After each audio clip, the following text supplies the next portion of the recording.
एक और महत्वपूर्ण दिन होता है। वैसे तो हम लोग बहुत सारे डेज याद रखते हैं, तरह तरह के डेज मनाते भी हैं। और अगर अपने घर में नौजवान बेटे बेटी हो, अगर उनको पूछोगे तो पूरे साल भर के कौन से डे कब आते हैं आपको पूरी सूची सुना देंगे। लेकिन एक और डे ऐसा है जो हम सबको याद रखना चाहिए। और ये डे ऐसा है जो भारत की परंपराओं से बहुत सुसंगत है। सदियों से जिस परंपराओं से हम जुड़े हैं उससे जोड़ने वाला है। ये है वर्ल्ड रिवर डे, यानी विश्व नदी दिवस।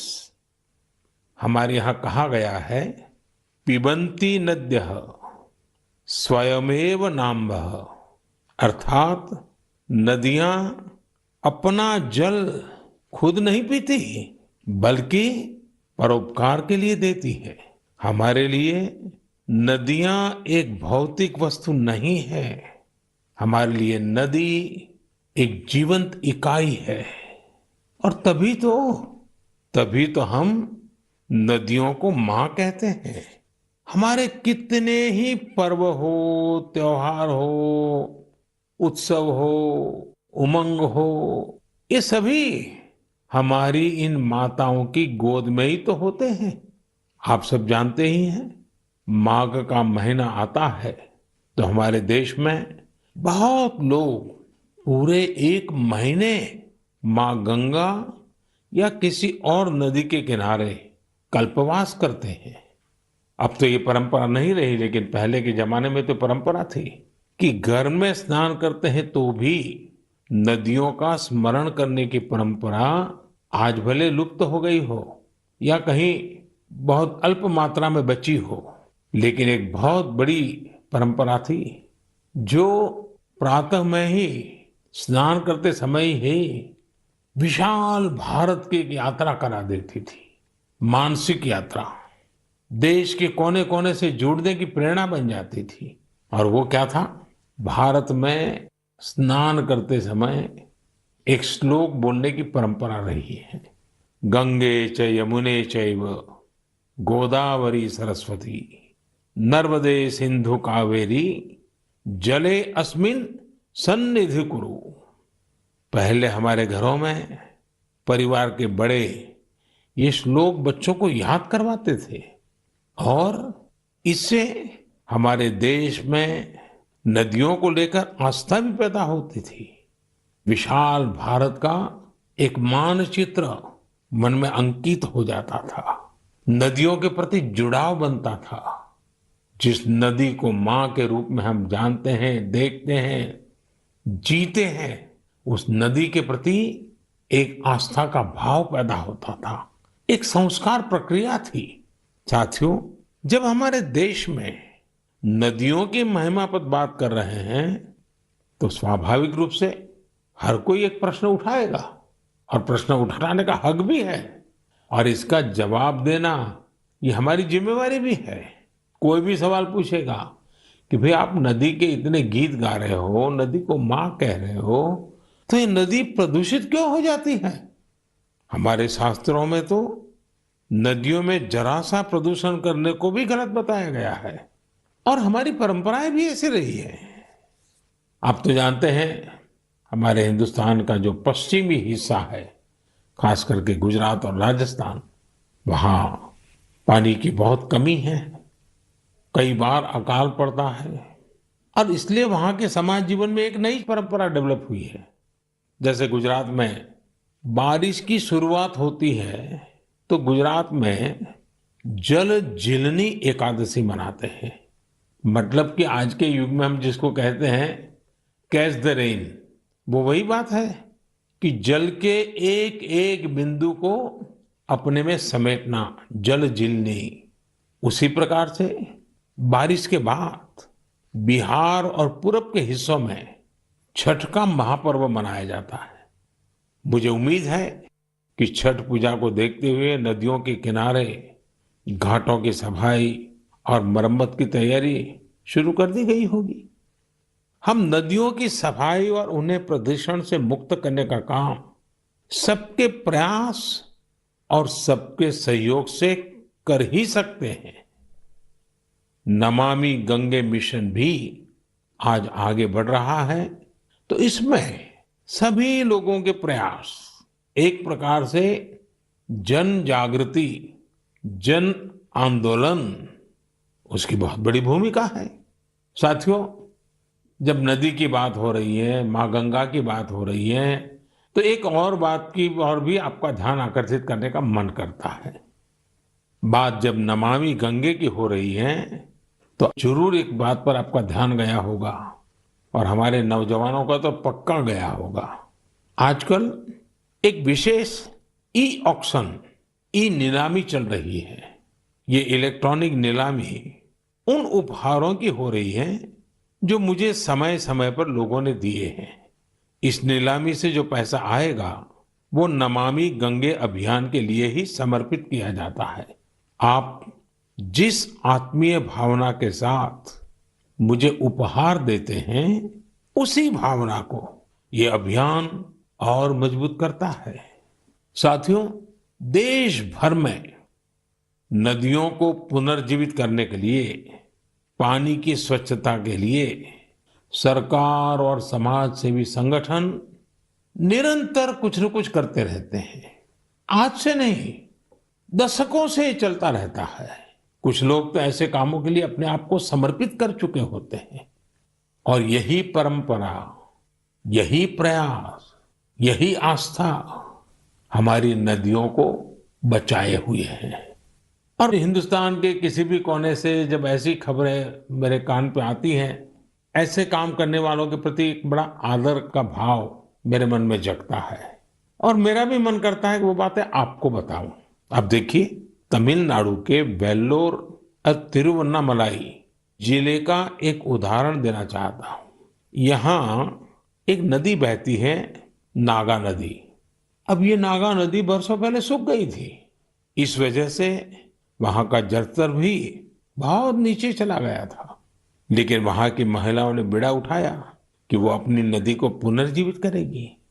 फिर क्या था, उन्होंने लोगों को जोड़ा, जन भागीदारी से नहरें खोदी, चेक डैम बनाए, रिचार्ज कुएं बनाए। आपको भी जानकर के खुशी होगी साथियों कि आज वो नदी पानी से भर गई है। और जब नदी पानी से भर जाती है ना, तो मन को इतना सुकून मिलता है। मैंने प्रत्यक्ष इसका अनुभव किया है। आप में से बहुत लोग जानते होंगे कि जिस साबरमती के तट पर महात्मा गांधी ने साबरमती आश्रम बनाया था, पिछले कुछ दशकों में ये साबरमती नदी सूख गई थी। साल में 6-8 महीने पानी नजर ही नहीं आता था। लेकिन नर्मदा नदी और साबरमती नदी को जोड़ दिया, तो अगर आज आप अहमदाबाद जाओगे तो साबरमती नदी का पानी ऐसा मन को प्रफुल्लित करता है। इसी तरह बहुत सारे काम, जैसे तमिलनाडु की हमारी ये बहनें कर रही हैं, देश के अलग अलग कोने में चल रहे हैं। मैं तो जानता हूं कई हमारे धार्मिक परंपरा से जुड़े हुए संत हैं, गुरुजन हैं, वे भी अपनी आध्यात्मिक यात्रा के साथ साथ पानी के लिए, नदी के लिए बहुत कुछ कर रहे हैं। कई नदियों के किनारे पेड़ लगाने का अभियान चला रहे हैं, तो कहीं नदियों में बह रहे गंदे पानी को रोका जा रहा है।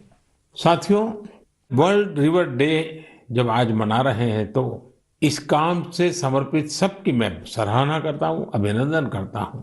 लेकिन हर नदी के पास रहने वाले लोगों को, देशवासियों को मैं आग्रह करूंगा कि भारत में कोने कोने में साल में एक बार तो नदी उत्सव मनाना ही चाहिए। मेरे प्यारे देशवासियों, कभी भी छोटी बात को, छोटी चीज को छोटी मानने की गलती नहीं करनी चाहिए। छोटे छोटे प्रयासों से कभी कभी तो बहुत बड़े बड़े परिवर्तन आते हैं। और अगर महात्मा गांधी जी के जीवन की तरफ हम देखेंगे, तो हम हर पल महसूस करेंगे कि छोटी छोटी बातों की उनके जीवन में कितनी बड़ी अहमियत थी और छोटी छोटी बातों को लेकर के बड़े बड़े संकल्पों को कैसे उन्होंने साकार किया था। हमारे आज के नौजवान को ये जरूर जानना चाहिए कि साफ सफाई के अभियान ने कैसे आजादी के आंदोलन को एक निरंतर ऊर्जा दी थी। ये महात्मा गांधी ही तो थे जिन्होंने स्वच्छता को जन आंदोलन बनाने का काम किया था। महात्मा गांधी ने स्वच्छता को स्वाधीनता के सपने के साथ जोड़ दिया था। आज इतने दशकों बाद स्वच्छता आंदोलन ने एक बार फिर देश को नए भारत के सपने के साथ जोड़ने का काम किया है और ये हमारी आदतों को बदलने का भी अभियान बन रहा है। और हम ये न भूलें कि स्वच्छता ये सिर्फ एक कार्यक्रम है। स्वच्छता ये पीढ़ी दर पीढ़ी संस्कार संक्रमण की एक जिम्मेवारी है और पीढ़ी दर पीढ़ी जब स्वच्छता का अभियान चलता है तब संपूर्ण समाज जीवन में स्वच्छता का स्वभाव बनता है। और इसलिए ये साल, 2 साल, एक सरकार, दूसरी सरकार ऐसा विषय नहीं है। पीढ़ी दर पीढ़ी हमें स्वच्छता के संबंध में सजगता से, अविरत रूप से, बिना थके, बिना रुके, बड़ी श्रद्धा के साथ जुड़े रहना है और स्वच्छता के अभियान को चलाए रखना है। और मैंने तो पहले भी कहा था कि स्वच्छता ये पूज्य बापू को इस देश की बहुत बड़ी श्रद्धांजलि है और ये श्रद्धांजलि हमें हर बार देते रहना है, लगातार देते रहना है। साथियों, लोग जानते हैं कि स्वच्छता के संबंध में बोलने का मैं कभी मौका छोड़ता ही नहीं हूं और शायद इसीलिए हमारी मन की बात के एक श्रोता श्रीमान रमेश पटेल जी ने लिखा है, हमें बापू से सीखते हुए इस आजादी के अमृत महोत्सव में आर्थिक स्वच्छता का भी संकल्प लेना चाहिए। जिस तरह शौचालयों के निर्माण ने गरीबों की गरिमा बढ़ाई, वैसे ही आर्थिक स्वच्छता गरीबों को अधिकार सुनिश्चित करती है, उनका जीवन आसान बनाती है। अब आप जानते हैं, जनधन खातों को लेकर देश ने जो अभियान शुरू किया, इसकी वजह से आज गरीबों को उनके हक का पैसा सीधा सीधा उनके खाते में जा रहा है, जिसके कारण भ्रष्टाचार जैसी रुकावटों में बहुत बड़ी मात्रा में कमी आई है। ये बात सही है। आर्थिक स्वच्छता में टेक्नोलॉजी बहुत मदद कर सकती है। हमारे लिए खुशी की बात है, आज गांव देहात में भी फिनटेक, यूपीआई से डिजिटल लेन देन करने की दिशा में सामान्य मानवी भी जुड़ रहा है, उसका प्रचलन बढ़ने लगा है। आपको मैं एक आंकड़ा बताता हूं, आपको गर्व होगा।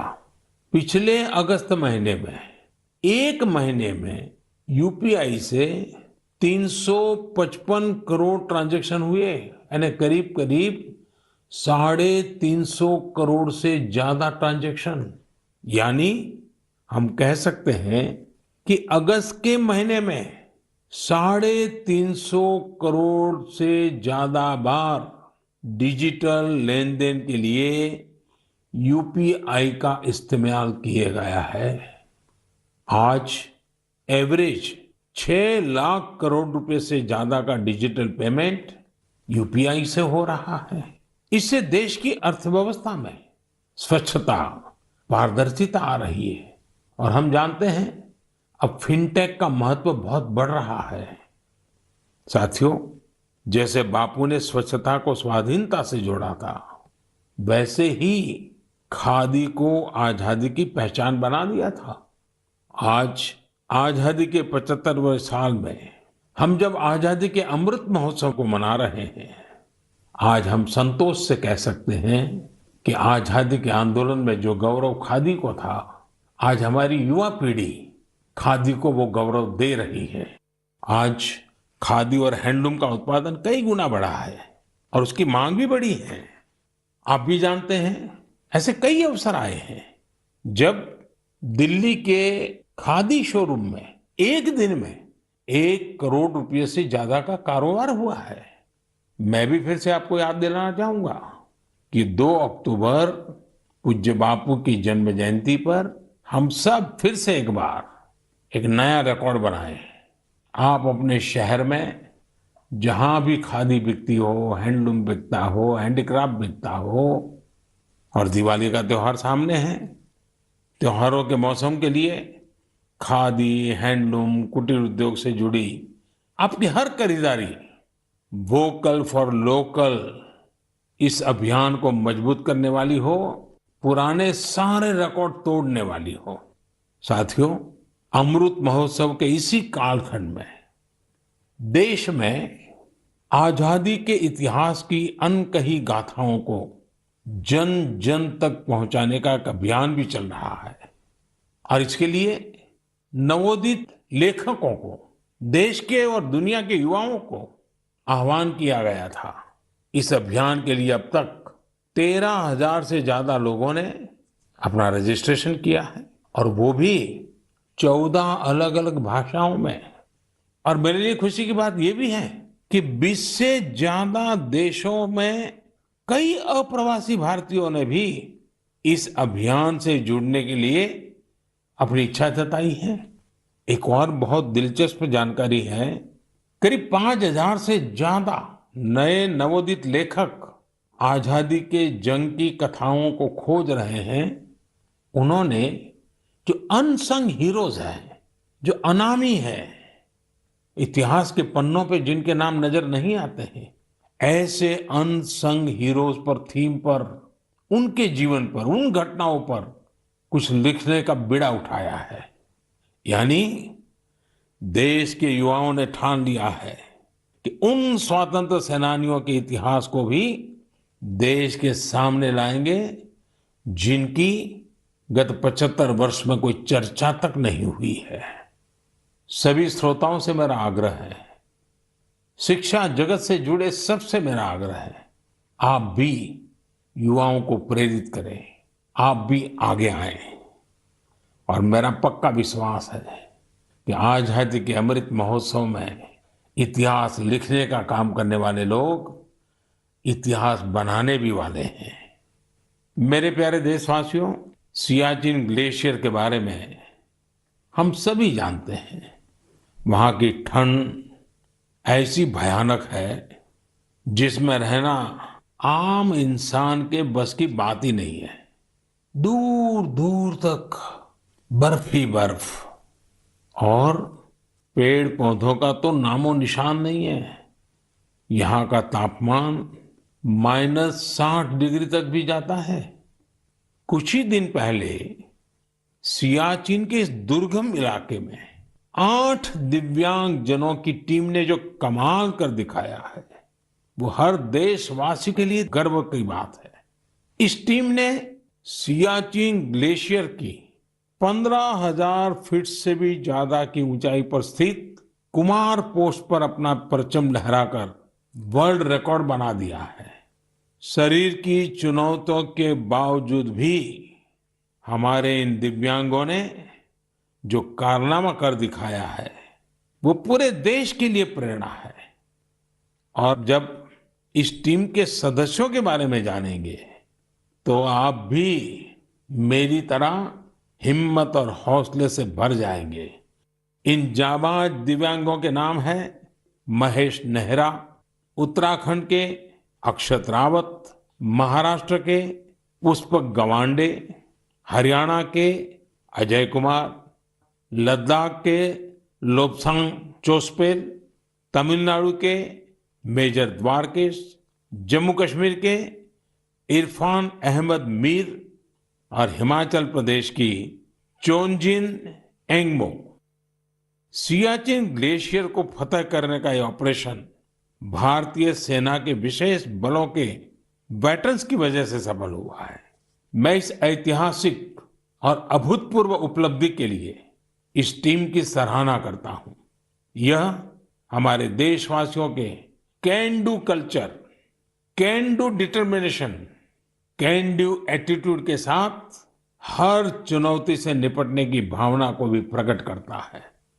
साथियों, आज देश में दिव्यांग जनों के कल्याण के लिए कई प्रयास हो रहे हैं। मुझे उत्तर प्रदेश में हो रहे ऐसे ही एक प्रयास वन टीचर वन कॉल के बारे में जानने का मौका मिला। बरेली में यह अनूठा प्रयास दिव्यांग बच्चों को नई राह दिखा रहा है। इस अभियान का नेतृत्व कर रही हैं डभौरा गंगापुर में एक स्कूल की प्रिंसिपल दीपमाला पांडे जी। कोरोना काल में इस अभियान के कारण न केवल बड़ी संख्या में बच्चों का एडमिशन संभव हो पाया, बल्कि इससे करीब 350 से अधिक शिक्षक भी सेवा भाव से जुड़ चुके हैं। ये शिक्षक गांव-गांव जाकर दिव्यांग बच्चों को पुकारते हैं, तलाशते हैं और फिर उनका किसी न किसी स्कूल में दाखिला सुनिश्चित कराते हैं। दिव्यांग जनों के लिए दीपमाला जी और साथी शिक्षकों की इस नेक प्रयास की मैं भूरी भूरी प्रशंसा करता हूं। शिक्षा के क्षेत्र में ऐसा हर प्रयास हमारे देश के भविष्य को संवारने वाला है। मेरे प्यारे देशवासियों, आज हम लोगों की जिंदगी का हाल ये है कि एक दिन में सैकड़ों बार कोरोना शब्द हमारे कान पर गूंजता है। 100 साल में आई सबसे बड़ी वैश्विक महामारी कोविड-19 ने हर देशवासी को बहुत कुछ सिखाया है। हेल्थ केयर और वेलनेस को लेकर आज जिज्ञासा भी बढ़ी है और जागरूकता भी।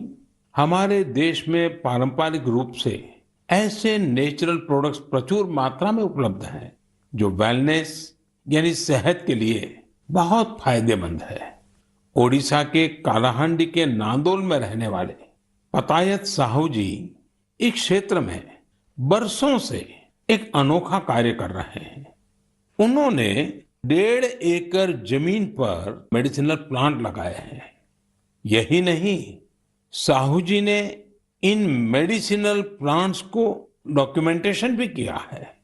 मुझे रांची के सतीश जी ने पत्र के माध्यम से ऐसी ही एक और जानकारी साझा की है। सतीश जी ने झारखंड के एक एलोवेरा विलेज की ओर मेरा ध्यान दिलाया है। रांची के पास ही देवरी गांव की महिलाओं ने मंजू कश्यप जी के नेतृत्व में बिरसा कृषि विद्यालय से एलोवेरा की खेती का प्रशिक्षण लिया था। इसके बाद उन्होंने एलोवेरा की खेती शुरू की। इस खेती से न केवल स्वास्थ्य के क्षेत्र में लाभ मिला, बल्कि इन महिलाओं की आमदनी भी बढ़ गई। कोविड महामारी के दौरान भी इन्हें अच्छी आमदनी हुई। इसकी एक बड़ी वजह यह थी कि सैनिटाइजर बनाने वाली कंपनियां सीधे इन्हीं से एलोवेरा खरीद रही थी। आज इस कार्य में करीब 40 महिलाओं की टीम जुटी है और कई एकड़ में एलोवेरा की खेती होती है। ओडिशा के पतायत साहू जी हो या फिर देवरी में महिलाओं की ये टीम, इन्होंने खेती को जिस प्रकार स्वास्थ्य के क्षेत्र से जोड़ा है, वो एक अपने आप में मिसाल है। साथियों, आने वाली 2 अक्टूबर को लाल बहादुर शास्त्री जी की भी जन्म जयंती होती है। उनकी स्मृति में ये दिन हमें खेती में नए नए प्रयोग करने वालों की भी शिक्षा देता है। मेडिसिनल प्लांट के क्षेत्र में स्टार्टअप को बढ़ावा देने के लिए मेडी हब टीबीआई के नाम से एक इंक्यूबेटर गुजरात के आणंद में काम कर रहा है। मेडिसिनल और एरोमेटिक प्लांट से जुड़ा ये इंक्यूबेटर बहुत कम समय में ही 15 एंटरप्रेन्योर्स के बिजनेस आइडिया को सपोर्ट कर चुका है। इस इंक्यूबेटर की मदद पाकर ही सुधा चेब्रोलू जी ने अपना स्टार्टअप शुरू किया है। उनकी कंपनी में महिलाओं को प्राथमिकता दी जाती है और उन्हीं पर इनोवेटिव हर्बल फॉर्मुलेशंस की भी जिम्मेदारी है। एक और एंटरप्रेन्योर सुभाश्री जी ने, जिन्हें भी इसी मेडिसिनल और एरोमेटिक प्लांट इंक्यूबेटर से मदद मिली है। सुभाश्री जी की कंपनी हर्बल रूम और कार फ्रेशनर के क्षेत्र में काम कर रही है। उन्होंने एक हर्बल टेरेस गार्डन भी बनाया है जिसमें 400 से ज्यादा मेडिसिनल हर्ब्स हैं। साथियों, बच्चों में मेडिसिनल और हर्बल प्लांट्स के प्रति जागरूकता बढ़ाने के लिए आयुष मंत्रालय ने एक दिलचस्प पहल की है और इसका बीड़ा उठाया है हमारे प्रोफेसर आयुष्मान जी ने। हो सकता है कि जब आप ये सोचें कि आखिर प्रोफेसर आयुष्मान है कौन, दरअसल प्रोफेसर आयुष्मान एक कॉमिक बुक का नाम है। इसमें अलग अलग कार्टून किरदारों के जरिए छोटी छोटी कहानियां तैयार की गई हैं। साथ ही एलोवेरा, तुलसी, आंवला, गिलोय, नीम, अश्वगंधा और ब्रह्मी जैसे सेहतमंद मेडिसिनल प्लांट की उपयोगिता बताई गई है। साथियों, आज के हालत में जिस प्रकार मेडिसिनल प्लांट और हर्बल उत्पादों को लेकर दुनिया भर में लोगों का रुझान बढ़ा है, उसमें भारत के पास अपार संभावनाएं हैं। बीते समय में आयुर्वेदिक और हर्बल प्रोडक्ट के एक्सपोर्ट में भी काफी वृद्धि देखने को मिली है। मैं साइंटिस्ट, रिसर्चर्स और स्टार्टअप की दुनिया से जुड़े लोगों से ऐसे प्रोडक्ट की ओर ध्यान देने का आग्रह करता हूं जो लोगों की वेलनेस और इम्यूनिटी तो बढ़ाए, हमारे किसानों और नौजवानों की आय को भी बढ़ाने में मददगार साबित हो। साथियों, पारंपरिक खेती से आगे बढ़कर खेती में हो रहे नए प्रयोग, नए विकल्प लगातार स्वरोजगार के नए साधन बना रहे हैं। पुलवामा के दो भाइयों की कहानी भी इसी का एक उदाहरण है। जम्मू कश्मीर के पुलवामा में बिलाल अहमद शेख और मुनीर अहमद शेख ने जिस प्रकार अपने लिए नए रास्ते तलाशे, वो न्यू इंडिया की एक मिसाल है। 39 साल के बिलाल अहमद जी हाईली क्वालिफाइड है। उन्होंने कई डिग्रियां हासिल कर रखी है। अपनी उच्च शिक्षा से जुड़े अनुभवों का इस्तेमाल आज वो कृषि में खुद का स्टार्टअप बनाकर कर रहे हैं। बिलाल जी ने अपने घर पर ही वर्मी कंपोस्टिंग की यूनिट लगाई है। इस यूनिट से तैयार होने वाले बायो फर्टिलाइजर से न केवल खेती में काफी लाभ हुआ है, बल्कि यह लोगों के लिए रोजगार के अवसर भी लेकर आया है। हर साल इन भाइयों की यूनिट से किसानों को करीब 3,000 क्विंटल वर्मी कंपोस्ट मिल रहा है।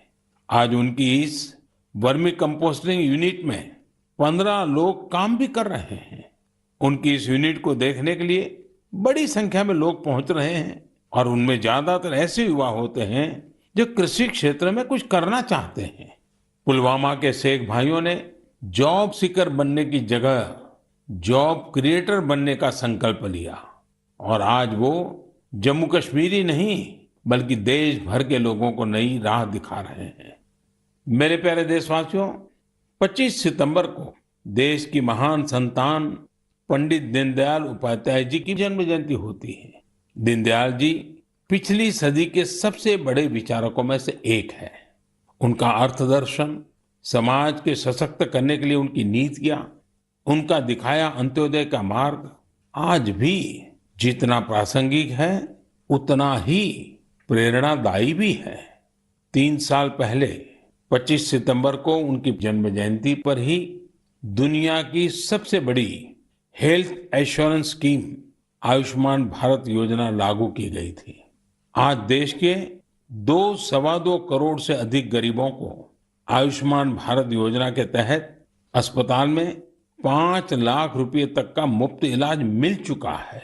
गरीब के लिए इतनी बड़ी योजना दीनदयाल जी के अंत्योदय दर्शन को ही समर्पित है।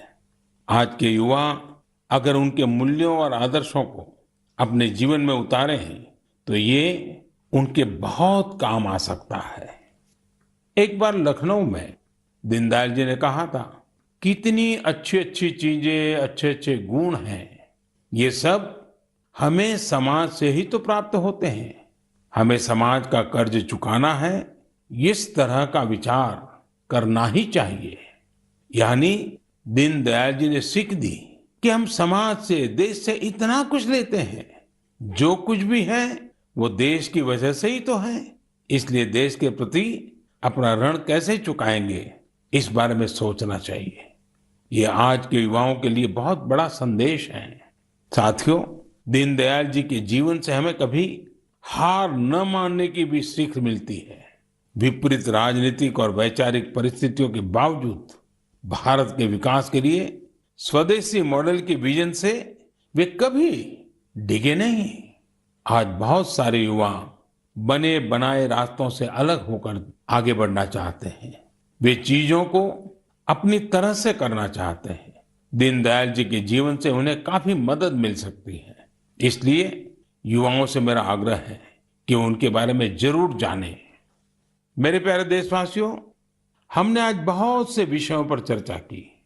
जैसा हम बात भी कर रहे थे, आने वाला समय त्योहारों का है।